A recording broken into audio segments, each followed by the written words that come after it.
आज आप लोग सोच रहे होंगे ना कि मैं इतने सारे वूलन्स के साथ में क्या कर रही हूँ। मैं आपको नहीं बताने वाली हूँ, इसके लिए आपको पूरी कहानी सुननी होगी। लेकिन एक मेरा दावा ज़रूर है कि कहानी को सुनने के बाद में आप भी मेरे ही तरीके से कुछ ऐसा ही या फिर इससे मिलता जुलता काम डेफिनेटली करने की सोचेंगे। और अगर ऐसा कोई भी थॉट आपके दिमाग में आता है तो आप मुझे कमेंट बॉक्स में ज़रूर से बताइएगा। एक हस्बैंड वाइफ थे और उनके 2 बच्चे थे। चारों रेस्टोरेंट में खाना खाने के लिए जाते हैं। हस्बैंड और उनका जो बेटा था वो आगे आगे चल रहे थे और पीछे उनकी पत्नी और बेटिया रानी चल रही थी। जैसे ही रेस्टोरेंट की पहली सीढ़ी पर वो दोनों कदम रखती हैं, उनकी नज़र पड़ती है वहीं बैठी हुई एक बूढ़ी अम्मा पर। बूढ़ी अम्मा एक भिखारन थी और वहीं उसी सीढ़ी पर हमेशा बैठी हुई लोगों से भीख मांगा करती थी। लोग भी आते जाते उन्हें कुछ कुछ चीज़ें दे जाया करते थे। जैसे ही उनकी नज़र पड़ती है बूढ़ी अम्मा पर, तो जो वाइफ थी वो अपना पर्स खोलती हैं, उसमें से 20 रुपए का नोट निकाल करके बूढ़ी अम्मा के हाथ पे थमा देती है। अम्मा बहुत खुश होती है और बहुत सारे आशीर्वाद भी देती है। लेकिन जैसे ही वो दोनों आगे चलने लगती हैं, अम्मा उन्हें पीछे से एक आवाज़ लगाती है और कहती है, बिटिया रानी, अगर आपके घर में कोई पुराना स्वेटर हो, कोई शॉल हो या कोई कंबल हो पुराना फटा टूटा तो हमें आप भिजवा देना। रात को यहाँ बड़ी ठंड पड़ती है, सहन नहीं होती है। वाइफ थी वो बोली कि हाँ हाँ अम्मा, आप यहीं मिलती हो, मैं आपके लिए ज़रूर भिजवा दूंगी। अम्मा बहुत खुश होती है और आशीर्वाद देती है और वो दोनों खाना खाने चली जाती हैं। अगले दिन जो वाइफ थी वो कुछ स्वेटर्स की, शॉल और एक आध चद्दर, कंबल, इन सब की एक पोटली बना करके रख देती हैं और अपने हस्बैंड से कहती हैं, देखिए जब आप ऑफिस जाएं तो ये लेते जाइएगा और लंच टाइम में अम्मा को दे दीजिएगा। हस्बैंड ऑफिस के लिए निकल जाते हैं। वाइफ जब किचन से बाहर आती हैं तो देखती हैं अरे पोटली तो वहीं छूट गई। वो सोचती हैं कि चलिए अब नेक्स्ट डे वो हस्बैंड को दे देंगी। दूसरा दिन होता है, वो हस्बैंड को इस बार हाथ में पोटली थमाते हुए कहती हैं कि देखिए कल आप भूल गए थे, आज ज़रूर अम्मा को दे दीजिएगा, ठंड बहुत पड़ रही है।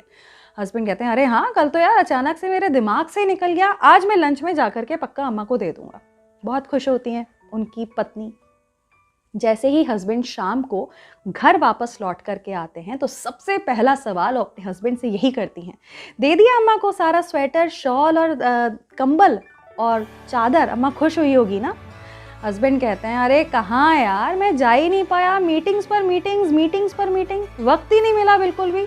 कल मैं ना हर हाल में अम्मा को दे दूंगा। वाइफ कहती हैं नहीं, कल तो मैं आपको लंच टाइम में फ़ोन करके याद दिला दूंगी, तब आप देने के लिए चले जाना। हस्बैंड कहते हैं हाँ ये बेटर आइडिया है, ऐसे ही कर देना। थर्ड डे जब लंच टाइम होता है ऑफिस में तो वाइफ अपने हस्बैंड को कॉल करती हैं और उन्हें उस पोटली के बारे में याद दिलाती हैं। हस्बैंड कहते हैं उस तरफ से कि अरे अच्छा किया तुमने अभी मुझे फ़ोन किया, वैसे मैं बताऊं अभी मैं देने के लिए निकल ही रहा था। वाइफ को बड़ी खुशी होती है कि चलो आज अम्मा के पास पोटली हर हाल में पहुंच ही जाएगी। अब जैसे ही हस्बैंड शाम को घर आते हैं, फिर से वही सवाल, अम्मा को दे दिया आपने सारा सामान, अम्मा बड़ी खुश हुई होगी ना। हस्बैंड कहते हैं अरे पूछो मत, अम्मा बहुत खुश हुई और तुम्हारे बारे में भी बहुत पूछ रही थी कि तुम कैसी हो। इस बात को कई दिन गुजर जाते हैं और हस्बैंड वाइफ को बाजार में फिर से काम पड़ता है। उन्हें बाजार में कुछ ठीक करवाने जाना था। जिस सामान को वो ले जाने वाली थी उसे वो कार में रखने के लिए जाती हैं तो अचानक से कार की डिक्की में नज़र पड़ती है उनकी उस पोटली पर, जो कि उन्हें ऐसा लगता था कि वो अम्मा को दी जा चुकी है।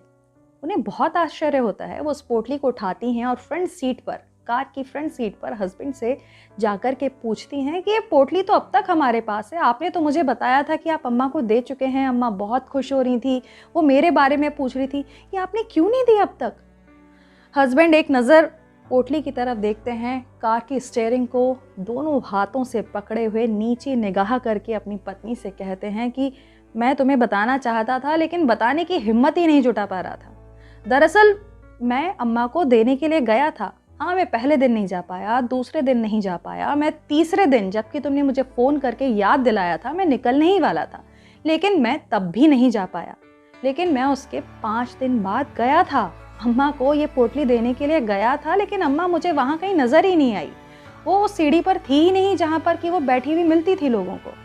मैंने पान वाले से पूछा, उसे अम्मा के बारे में कुछ पता ही नहीं था। तब मैंने पार्किंग वाले से पूछा। पार्किंग वाले ने कहा कि भाई साहब, अम्मा अभी बस परसों ही गुजर गई, इस बार की ठंड अम्मा सहन कर ही नहीं पाई, आप लेट हो गए भाई साहब। तो देखिए, बस इसीलिए मैं ये वूलन्स की पोटली तैयार कर रही थी ताकि किसी के ये कपड़े काम आ सकें।